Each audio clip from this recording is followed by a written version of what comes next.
গভীর আত্মবিশ্বাস রেখে করা দোয়াগুলো যতই কঠিন হোক না কেন, আল্লাহ তার পূর্ণতা দান করেন। আজকে সেই রকমই একটা সত্য ঘটনা আপনাদের সাথে শেয়ার করব। তিনি লিখেছেন, সময়টা ছিল 2023 সাল নভেম্বরের 10 তারিখ।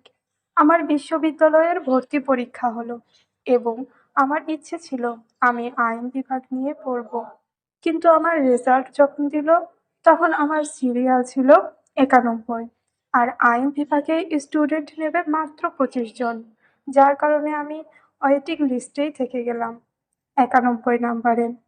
আমার সাবজেক্ট আসলো অ্যানথ্রোপোলজি অ্যান্ড ইকোনমিক্স, কিন্তু আইন বিভাগ ওয়েটিং লিস্টেই থেকে গেল। তখন আমার সামনে একটা ভিডিও আসলো যে তাহাজ্জুদ, ইস্তিগফার ও দুরুদের মাধ্যমে অসম্ভব দোয়াকে কবুল করানো সম্ভব।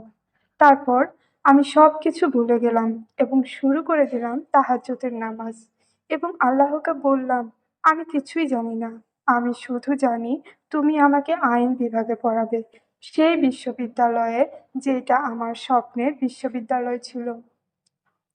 ঠিক টানা 2টা মাস তাহাজ্জুদ পড়ার পর আমার অসম্ভব দোয়াটা কবুল হয়ে গেল এবং আরো একটা অলৌকিক ঘটনাও ঘটে গেল।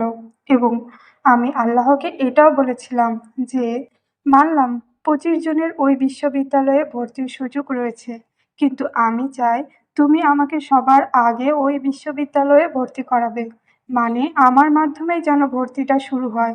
সুবহানাল্লাহ! কতটা গভীর আত্মবিশ্বাস ছিল তার! আলহামদুলিল্লাহ, সেটাও অসম্ভবভাবে কবুল হয়ে গেল। আমি টানা 2টা মাস তাহাজ্জুদ নামাজ পড়েছিলাম। একদিন আমি স্বপ্নে দেখি যে কতগুলো হুজুর আমাকে বলছে যে তুমি আল্লাহ তাআলাকে এত বেশি ভালোবাসো। কারণটা হলো, আমি যখন তাহাজ্জুদ নামাজ পড়তাম তখন সিজদার মধ্যে বলতাম, আল্লাহ, আমি তোমাকে অনেক বেশি ভালোবাসি এবং আমি বিশ্বাস করি তুমি আমাকে আমার স্বপ্নের বিশ্ববিদ্যালয়ে ভর্তি করাবে। এবং আরো বলতাম, আমি জানি যে হাত তুলে দোয়া করলে তুমি তা কবুল করে নাও। খালি হাতে ফিরিয়ে দিতে তুমি লজ্জা বোধ করো। আমি আরো জানি যে সিজদায় দোয়া করলে তুমি আরো বেশি কবুল করে নাও। আমি যখন প্রথম দোয়া করতে বসতাম, তখন আমার হতাশা লাগতো। শয়তান আমাকে অস্ত্রশস্ত্র দিত। কিন্তু যখন আমি ভিডিওগুলো দেখতাম, তখন আমার ঈমান আরো বেশি মজবুত হয়ে যায়। শয়তান আমাকে আর ধোঁকা দিতে পারে না।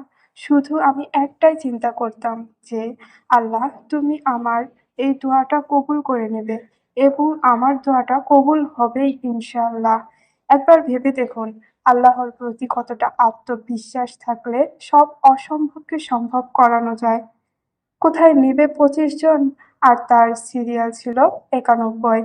আবার তার ইচ্ছে যে সেই হবে প্রথম ভর্তিকৃত। আর আল্লাহ তার ইচ্ছাটা কত সুন্দর করে অলৌকিকভাবে কবুল করে নিলেন।